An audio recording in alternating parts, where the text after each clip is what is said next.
السلام علیکم، welcome to S info academy. آج کی اس ویڈیو میں ہم پنجاب جیل پولیس کے ریٹن ٹیسٹ کی تیاری کے لیے جو اردو کا پارٹ 2 ہے وہ کریں گے، اور انشاءاللہ اس پارٹ میں ہم اس کا کمپلیٹ سلیبس کور کر لیں گے۔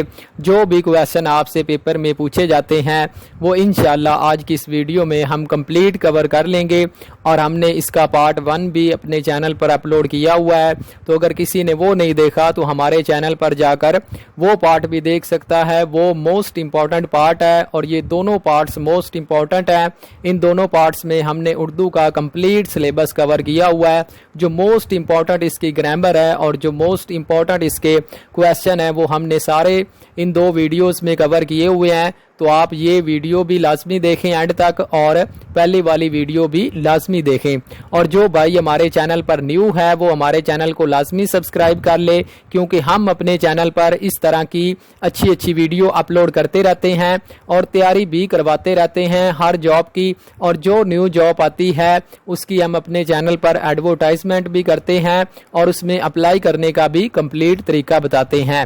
تو یہ ہمارے جتنے بھی لیکچر ہیں ان سب کی اگر آپ کو پی ڈی ایف فائل چاہیے ہو، اور جو ہم نے ساری پی ڈی ایف فائل اس کی کمپائل کی ہوئی ہے اپنے لیکچر کی، اور جو پہلے ہمارا پیڈ سیشن چل رہا تھا اس کی ہم نے سب کی پی ڈی ایف فائلز بنائی ہوئی ہے، اور انشاءاللہ اس میں ہم نے کمپلیٹ سلیبس کور کروایا ہوا ہے۔ تو اگر کسی کو وہ فائل چاہیے ہو تو وہ ہمارے واٹس ایپ والے نمبر پر رابطہ کر کے ہم سے وہ فائلز پی ڈی ایف میں بھی لے سکتا ہے۔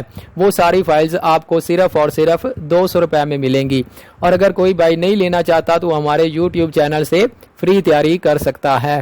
تو ویڈیو سٹارٹ کرتے ہیں۔ جیسا کہ آپ کو پتا ہے کہ ہم نے اردو کی آدھی گرامر پہلے لیکچر میں کور کر لی تھی، اور جو موسٹ امپورٹنٹ اس کے کویسچن تھے وہ ہم نے پہلی ویڈیو میں کور کیے ہیں، اور باقی جو ساری گرامر بچتی ہے اور جو موسٹ امپورٹنٹ اس کے کویسچن ہے وہ ہم آج کی اس ویڈیو میں کریں گے۔ تو آپ لوگوں نے ویڈیو کو اینڈ تک لازمی دیکھنا ہے، تھوڑا سا بھی سکپ نہیں کرنا، کیونکہ ہر بات اس میں امپورٹنٹ ہے اور کہیں سے بھی ایگزامینر آپ سے کویسچن پوچھ سکتا ہے۔ تو آج کی ہماری ویڈیو کا جو ٹاپک ہے وہ ہے سابقہ اور لاحقہ کیا ہوتا ہے۔ تو اس میں ہم دیکھ لیتے ہیں ان دونوں میں کیا فرق ہے۔ کسی کلمے سے پہلے لگایا جانے والا کوئی بھی حرف یا لفظ جو اس کے معنی تبدیل کر دے اس کو سابقہ کہتے ہیں۔ یعنی کہ کسی کلمے میں جو 2 الفاظ یوز ہوتے ہیں ان میں جو پہلا لفظ ہوتا ہے وہ کیا ہوتا ہے، وہ سابقہ ہوتا ہے۔ جیسا کہ اس کے الفاظ سے ہی واضح ہے کہ سابقہ مطلب پہلے والا لفظ۔ تو اس کی مثال سے ہم مزید اس کو سمجھتے ہیں۔ مثال کے طور پر نا واقف، نا جو ہے یہ علیحدہ ہے اور واقف علیحدہ ہے۔ نا کا مطلب کہ نہیں اور واقف کا مطلب کہ نہیں جانتا، تو یہ 2 لفظ علیحدہ علیحدہ۔ اس میں جو نا ہے وہ آپ کا کیا ہے، وہ سابقہ ہے، اور واقف جو ہے وہ آپ کا لاحقہ ہے۔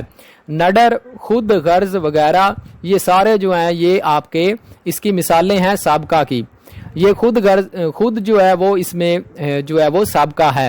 اس کے بعد ہے کسی کلمے کے بعد لگایا جانے والا کوئی حرف یا لفظ جو اس کے معنی تبدیل کر دے اس کو لاحقہ کہتے ہیں۔ مثال کے طور پر جان باز، تو اس میں جو جان ہے اور باز ہے، باز آپ کو پتا ہے کہ اس کا بعد میں آنے والا لفظ ہے جان باز، تو یہ اس کا مطلب چینج کر رہا ہے، یعنی کہ جان باز۔ اس کے بعد فتح یاب، اس کے بعد پاکستان، اس میں پاک جو ہے وہ آپ کو پتا ہے کہ پاک صاف ہے، اور ستان جو ہے یہ پورا اس کا نام ہے، ستان اس میں بعد میں آنے والا لفظ ہے۔ تو یہ ساری اس کی مثالیں ہیں۔ اب آپ کو اس کی پتہ چل گیا ہوگا کہ سابقہ جو پہلے آنے والا لفظ اور حرف یا لفظ، اور لاحقہ جو بعد میں آنے والا لفظ یا حرف، یہ آپ کے سابقہ اور لاحقہ کی تعریف ہو گئی۔ اس کے بعد آگے جو امپورٹنٹ گرامر میں آپ لوگوں سے پوچھا جاتا ہے وہ تشبیہ اور استعارہ کا کیا مطلب ہوتا ہے۔ یہ دونوں میں آپ سے فرق پوچھا جاتا ہے کہ ان دونوں میں فرق کریں۔ تو اس میں جو ہے وہ ہم دیکھ لیتے ہیں، تشبیہ اور استعارہ دونوں ملتی جلتی چیزیں ہیں، ان میں فرق درج ذیل ہے۔ تو ان میں ہم فرق دیکھ لیتے ہیں۔ تشبیہ میں کسی ایک چیز کو دوسری چیز کی طرح قرار دیا جاتا ہے۔ یہ آپ نے اس کی جو ورڈنگ ہے یہ آپ نے یاد رکھنی ہے کہ کسی ایک چیز کو دوسری چیز کی طرح قرار دیا جاتا ہے، یعنی کہ جملے میں دونوں چیزوں کا ذکر موجود ہوتا ہے، جبکہ استعارہ میں صرف ایک ہی چیز استعمال ہوتی ہے۔ اب ان کی ہم مثال دیکھ لیتے ہیں۔ میرا بیٹا شیر کی مانند ہے، میرا بیٹا شیر ہے، تو یہ جو ہے یہ کیا ہے، یہ آپ کا تشبیہ ہے، یعنی کہ اس کی مانند قرار دیا گیا ہے، اور یہ جو ہے یہ آپ کا استعارہ ہے، میرا بیٹا شیر ہے۔ اس میں میرا شیر آیا ہے، شام کو میرا چاند آن لائن ہوتا ہے، شام کو میرا دوست چاند کی طرح جلوہ افروز ہوتا ہے۔ تو یہ ساری اس کی مثالیں ہیں، یعنی کہ جو تشبیہ ہوتی ہے اس میں اس کی طرح قرار دیا جاتا ہے، اور جو استعارہ ہوتا ہے اس میں اسی چیز کی جو ہے وہ اس کو کہا جاتا ہے، وہی چیز کہا جاتا ہے۔ جیسا اس میں پہلے میں کہا گیا ہے کہ میرا بیٹا شیر کی مانند ہے، یعنی کہ اس کو اس کی مانند قرار دیا گیا۔ اس میں دوسرے میں کیا کہا گیا ہے، میرا بیٹا شیر ہے، تو یہ جو ہے یہ اس میں فرق ہے، آپ لوگوں نے اس کا فرق لازمی یاد رکھنا ہے۔ اس کے بعد ہے ارکان تشبیہ کیا ہوتے ہیں۔ تشبیہ کردار کان 5 ہوتے ہیں جو کہ درج ذیل ہیں۔ تو تشبیہ کے جو ارکان ہیں وہ 5 ہیں۔ اس میں کیا ہے، اس میں پہلا ہے مشبہ، جس چیز کو کسی دوسری چیز سے تشبیہ دی جاتی ہے وہ مشبہ کہلاتی ہے۔ مثال کے طور پر میرا بیٹا چاند کی طرح پیارا ہے، اس میں بیٹا مشبہ ہے، یعنی کہ بیٹے کو تشبیہ دی جا رہی ہے نا، تو اس لیے بیٹا جو ہے وہ مشبہ ہے۔ اس کے بعد آگے جو ہے وہ مشبہ با ہے، یہ جو ہے کسی چیز سے کسی دوسری چیز سکون تشبیہ دی جاتی ہے۔ مثال کے طور پر میرا بیٹا چاند کی طرح پیارا ہے، اس میں چاند جو ہے وہ مشبہ با ہے۔ تو یہ جو ہے اوپر والا مشبہ جو ہے وہ بیٹا ہے، اور جس کی طرح اس کو تشبیہ دی جا رہی ہے جس چیز سے وہ کیا ہے، وہ آپ کا مشبہ با ہے۔ اس کے آگے جو ہے وہ وجہ شبہ ہے۔ پشبہ اور مشبہ با پین مشترک خصوصیات کو وجہ شبہ کہا جاتا ہے۔ مثال کے طور پر یہ آپ کو مثال سے اس کی زیادہ سمجھ آئے گی۔ مثال کے طور پر میرا بیٹا چاند کی طرح پیارا ہے، اس میں جو خوبصورتی وجہ شبہ ہے، یعنی کہ اس کی خوبصورتی کی وجہ سے اس کو چاند کی طرح جو ہے وہ کہا گیا ہے، تو اس لیے جو اس کی وجہ مشبہ ہے وہ خوبصورتی ہے۔ اس کے بعد ہے غرض تشبیہ، یعنی کہ غرض کی جو تشبیہ کی غرض ہے، جو مقصد ہے، وہ آپ کا غرض تشبیہ کہلاتا ہے۔ تشبیہ کا مقصد غرض تشبیہ کہلاتا ہے۔ مشبہ مثال کے طور پر میرا بیٹا شیر کی طرح بہادر ہے، وہ شیر کی طرح بے رحم درندہ ہے۔ اس میں پہلی تشبیہ کی غرض تعریف ہے، جبکہ دوسری میں غرض تاکیر ہے۔ تو یہ اس کی غرض ہے، یعنی کہ جس غرض سے اس کو تشبیہ دی جا رہی ہے۔ یہ تھوڑے سے ڈیفیکلٹ تھے، لیکن آپ لوگوں کے لیے یہ امپورٹنٹ ہیں، آپ لوگوں نے یہ یاد رکھنے ہیں۔ اس کے بعد آگے ہے حروف تشبیہ، ایسے حرف جو ایک چیز کو دوسری چیز جیسا بیان کرنے کے لیے استعمال ہو۔ مثال کے طور پر وہ چاند کی طرح پیاری ہے، وہ ہو بہو اپنی ماں جیسی ہے، وہ آپ کی مانند ہے وغیرہ۔ یہ سارے جو حروف تشبیہ دینے کے لیے استعمال ہوتے ہیں ان کو حروف تشبیہ کہا جاتا ہے۔ اس کے بعد آگے استعارہ کے ارکان ہم دیکھ لیتے ہیں۔ استعارہ کے ارکان 3 ہیں جو کہ مدرجہ ذیل ہیں۔ مستعارہ، یہ تھوڑی سی پروناؤنسیشن غلط ہو گیا، وہ چیز جس کے لیے استعارہ کیا جائے اسے مستعارہ کہتے ہیں۔ مثال کے طور پر میرا بیٹا چاند ہے، اس میں بیٹا جو ہے وہ مستعارہ ہے، تو یہ جو ہے یہ اس کی تعریف ہے۔ اس کے بعد ہے مستعارہ منہ، وہ چیز جس سے استعارہ کیا جائے اسے مستعارہ منہ کہتے ہیں۔ مثال کے طور پر میرا بیٹا چاند ہے، اس میں چاند مستعارہ منہ ہے۔ اور آگے جو ہے وہ جامعہ، مستعارہ اور مستعارہ منہ میں جو صفت مشترک ہوتی ہے۔ مثال کے طور پر میرا بیٹا چاند ہے، اس میں خوبصورتی وجہ جامعہ ہے۔ یہ جو ہے اس کی اقسام تھی۔ اس کے بعد آگے جو امپورٹنٹ اس کے کویشچن آگے ہیں، یہ آپ لوگوں سے پیپر میں لازمی پوچھے جاتے ہیں۔ وہ کون سے کویشچن ہیں؟ کلمہ کی اقسام۔ تو یہ آپ لوگوں نے اچھے طریقے سے دیکھنا ہے اور انہیں یاد رکھنے کی کوشش کرنی ہے، اور یہ ہی آپ سے پوچھے جائیں گے پیپر میں۔ اگر آپ سے گرامر کے ریلیٹڈ کوئی بھی کویشچن پوچھا جاتا ہے اردو کی، تو یہ امپورٹنٹ اس کے کویشچن ہے۔ اس میں سب سے پہلے آتا ہے اسم کی تعریف۔ کسی جگہ چیز، شخص یا کفیت کے نام کو اسم کہتے ہیں۔ تو یہ ساری جو ہے وہ اسم کی اقسام ہے، کسی جگہ کو، چیز کو، شخص یا کفیت کے نام کو اسم کہتے ہیں۔ مثال کے طور پر شعر، کتاب، غمگین وغیرہ اسم کی دو اقسام ہیں۔ اسم کی آگے دو اقسام بیان کی گئی ہیں، اسم معرفہ اور اسم نکرہ۔ تو سب سے پہلے ہم اسم معرفہ پڑھ لیتے ہیں۔ کسی خاص جگہ، چیز یا شخص کے نام کو اسم معرفہ کہتے ہیں، یعنی کہ کوئی بھی خاص چیز ہے وہ کیا ہوگی، وہ اسم معرفہ ہوگی، اور کوئی بھی عام چیز ہے وہ اسم نکرہ ہوگی۔ تو یہ بیسک ڈیفینیشن ہے جو کہ آپ لوگوں نے اپنے 5 کلاس میں ہی پڑھی ہوں گی۔ مثال کے طور پر کراچی، اب کراچی آپ کو پتا ہے کہ خاص شہر کا نام ہے۔ اس کے بعد دریائے راوی، دریائے راوی بھی آپ کو پتا ہے کہ خاص ہے۔ جب ہم دریائے راوی کا نام لیتے ہیں تو ہمارے مائنڈ میں صرف ایک ہی دریا آتا ہے جو کہ ہمارے پاکستان کا دریا ہے، اور یہ پنجاب میں موجود ہے۔ اس کے بعد پاکستان ایک خاص ملک کا نام ہے وغیرہ۔ تو یہ سارے جو ہیں یہ سارے ہمارے اسم معرفہ ہیں۔ اس کے بعد ہے اسم نکرہ، کسی عام جگہ، چیز یا شخص کے نام کو اسم معرفہ نکرہ کہتے ہیں۔ سوری یہ غلطی ہو گئی ہے، یہاں پر نکرہ آنا تھا۔ مثال کے طور پر شہر، دریا، آدمی وغیرہ۔ اب شہر کوئی بھی شہر ہو سکتا ہے، دریا کوئی بھی دریا ہو سکتا ہے، اس کے بعد آدمی کوئی بھی آدمی ہو سکتا ہے۔ تو یہ ساری جو ہیں یہ آپ کے اسم نکرہ ہیں۔ اس کے بعد آگے ہے اسم جامد، ایسے اسم جو نہ تو کسی سے بنے ہوں اور نہ ہی اس سے کوئی اسم بن سکے، اسم جامد کہلاتا ہے۔ یہ امپورٹنٹ جو ہے وہ ڈیفینیشن ہے اس کی، اور یہ آپ سے پوچھی جا سکتی ہے پیپر میں، اس لیے آپ نے اس کو لازمی یاد رکھنا ہے۔ مثال کے طور پر چاند، درخت، سڑک وغیرہ یہ جمود سے ہیں۔ تو یہ جو ہیں یہ سارے آپ کے جمود ہیں، ان سے نہ تو کوئی اسم بن سکتا ہے اور نہ ہی یہ کسی اسم سے بنے ہوئے ہیں، یعنی کہ یہ خود کی خصوصیات رکھتے ہیں۔ اس کے بعد ہے اسم مصدر کی ڈیفینیشن آگے آتی ہے، ایسے اسم جو خود تو کسی سے بنا ہو مگر اس سے مزید اسم یا فعل بن سکے، اسم مصدر کہلاتا ہے۔ مثال کے طور پر لکھنا سے لکھائی، دوڑ سے دوڑنا، کھیل سے کھیلنے والا وغیرہ مصدر کا مطلب نکلنے کی جگہ ہے۔ تو یہ آپ سے مطلب بھی پوچھا جا سکتا ہے کہ مصدر کا مطلب کیا ہے۔ آپ کے سامنے 4 آپشن رکھے ہوں گے، تو اس میں آپ نے اس کا مطلب تلاش کرنا ہے۔ اس کے بعد ہے اسم مشتق، اسم مشتق کی تعریف دیکھ لیتے ہیں۔ ایسا اسم جو خود تو کسی سے بنا ہو مگر اس سے کوئی اور اسم یا ہونا یہاں پر فعل بن نہ سکے، اسم مشتق کہلاتا ہے۔ یہ تھوڑی سی ٹائپنگ ایرر ہو گئی ہے تو اس لیے پڑھنے میں مشکل ہو رہی ہے۔ تو یہ ایسا اسم ہے جو کہ خود تو کسی سے بنا ہو، یہ خود کسی سے بنا ہوتا ہے لیکن اس سے کوئی اسم یا فعل نہیں بن سکتا، وہ اسم مشتق کہلاتا ہے۔ مثال کے طور پر پڑھائی، لکھائی، پڑھا وغیرہ یہ سارے جو ہیں یہ آپ کے اسم مشتق ہیں۔ اس کے بعد ہے اسم علم، علم کے معنی جھنڈا کے ہیں۔ علم ہے، اسم علم کا معنی جھنڈا ہے۔ ایسا اسم جو کسی جگہ یا شخص کے متعلق استعمال ہوتا ہو اسم علم کہلاتا ہے۔ مثال کے طور پر نشان حیدر، یہ جو ہے وہ آپ کو پتا ہے کہ یہ ایک پاکستان کا بہت بڑا اعزاز ہے، ایوارڈ ہے۔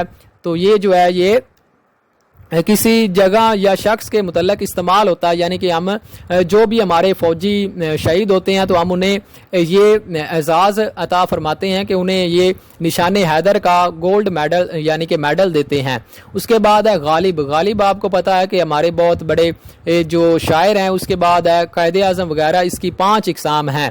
اس کے اسم علم کی آگے 5 اقسام ہے، تو یہ بھی امپورٹنٹ ہے اور یہ پیپر میں پوچھی جاتی ہیں کہ لقب کیا ہوتا ہے، خطاب کیا ہوتا ہے، کنیت کیا ہوتی ہے، تخلص کیا ہوتا ہے، عرف وغیرہ یہ ساری آپ سے پوچھی جاتی ہیں۔ تو انشاءاللہ آج کی اس ویڈیو کے بعد آپ کو ان کے ریلیٹڈ کوئی بھی اگر کوئی کویسچن پوچھا جائے گا تو آپ اس کو اچھے طریقے سے سالو کر لیں گے۔ تو یہ جو ہے وہ سب سے پہلے آپ سے لقب کی تعریف پوچھی جاتی ہے، تو اس کی تعریف آپ نے لازمی یاد رکھنی ہے۔ جو نام کسی قوم کی طرف سے دیا جائے، مثال کے طور پر یہ وہ چیز ہے جو کہ کسی قوم کی طرف سے کسی کو ملے، وہ کیا کہلاتا ہے، وہ آپ کا لقب کہلاتا ہے۔ مثال کے طور پر قائد اعظم جو ہے یہ قائد اعظم کا لقب ہے۔ مادر ملت جو ہے یہ آپ کو پتا ہے کہ فاطمہ جناح کا لقب ہے۔ اس کے بعد شاعر مشرق، یہ آپ کو پتا ہے کہ ہمارے پیارے جو شاعر تھے علامہ اقبال جس کو شاعر مشرق کہا گیا ہے، تو یہ ان کا لقب ہے وغیرہ، یہ سارے جو ہیں یہ لقب ہیں۔ اس کے بعد ہے خطاب کی ڈیفینیشن. خطاب کی ڈیفینیشن بھی آپ لوگوں نے یاد رکھنی ہے. جو نام کسی خوبی کی بنا پر حکومت کی طرف سے دیا جائے اس کو خطاب کہتے ہیں. مثال کے طور پر نشان حیدر، تغمہ امتیاز، ڈاکٹر وغیرہ یہ سارے جو ہیں یہ آپ کے خطاب ہیں اور یہ گورنمنٹ کی طرف سے، حکومت کی طرف سے ملتے ہیں. جب کوئی بندہ پی ایچ ڈی کرتا ہے تو اسے اس کے ساتھ ڈاکٹر کا خطاب لگ جاتا ہے. اور نشان حیدر جو کوئی بہادری کا کام کرتا ہے، شہید ہوتا ہے ہمارے ملک کی راہ میں، ہمارے ملک کی حفاظت کرتے وقت، تو اس کو نشان حیدر کا اعزاز دیا جاتا ہے. اس کے بعد تغمہ امتیاز آپ کو پتا ہے کہ پاکستان کا یہ بھی ایوارڈ ہے. اس کے بعد آگے ہے کنیت. کنیت کی ڈیفینیشن آپ لوگوں نے دیکھنی ہے. جو چیز کسی خونی رشتہ دار کی نسبت کی وجہ سے دیا جائے اس کو کیا کہتے ہیں؟ اس کو کنیت کہتے ہیں. یعنی کہ وہ خونی رشتہ داری کی بنا پر اس کو دیا جاتا ہے. مثال کے طور پر ابو عمیر، تو یہ اس کی کنیت ہے، ابو عمیر. اس کے بعد ام حبیبہ، ام رقیہ وغیرہ یہ ساری جو ہیں یہ کنیت ہیں اور یہ کنیت کے طور پر استعمال ہوتی ہیں. اس کے بعد آگے ہے تخلص. تو تخلص کی امپورٹنٹ ڈیفینیشن ہے، شاعر اپنے شاعری میں جو نام اپنے اصل نام کی جگہ استعمال کرتے ہیں ان کو کیا کہتے ہیں؟ ان کو تخلص کہتے ہیں. جیسے حالی، ذوق، سودا وغیرہ یہ اس کے تخلص کے طور پر استعمال کرتے ہیں یہ اپنے شاعروں میں. اس کے بعد ہے عرف. جو نام لاڈ، پیار یا نفرت کی وجہ سے مشہور ہو جائے اسے عرف کہتے ہیں. مثال کے طور پر شیدہ، پپو، منی وغیرہ یہ سارے جو ہیں یہ عرف میں آتے ہیں. جیسا کہ آپ کو پتا ہے کہ گھر والے جو ہیں وہ اسی ناموں سے یا اپنے دوستوں میں کوئی نہ کوئی ایک آدھا نام مشہور ہو جاتا ہے تو وہ اسی نام سے اس کو پکارتے ہیں، تو یہ اس کا کیا ہوتا ہے؟ یہ عرف ہوتا ہے. اس کے بعد آگے ہے اسم ضمیر. وہ کلمہ جو کسی اسم کی جگہ استعمال ہوا ہو اس میں ضمیر کہلاتا ہے. یعنی کہ اس کو آپ پروناؤن کہتے ہیں انگلش میں. مثال کے طور پر فاطمہ اسکول جاتی ہے، وہ تیسری جماعت میں پڑھتی ہے. یہاں پر لفظ وہ اس میں ضمیر ہے جس کو انگلش میں ہم پروناؤن کہتے ہیں. تو یہ جو ہے یہ آپ کی اس میں ضمیر کی ڈیفینیشن تھی. اس کے بعد ہے کلمہ میں کسی نام کا کام کا کرنا یا ہونا فعل کہلاتا ہے. کسی کام کا کرنا یا ہونا کیا کسی کلمے میں کہلاتا ہے؟ اس کا فعل کہلاتا ہے جس کو ہم ورب کہتے ہیں انگلش میں. مثال کے طور پر کھانا، آنا، جانا، سونا وغیرہ یہ سارے آپ کے فعل ہیں، کلمے کے میں فعل ہیں.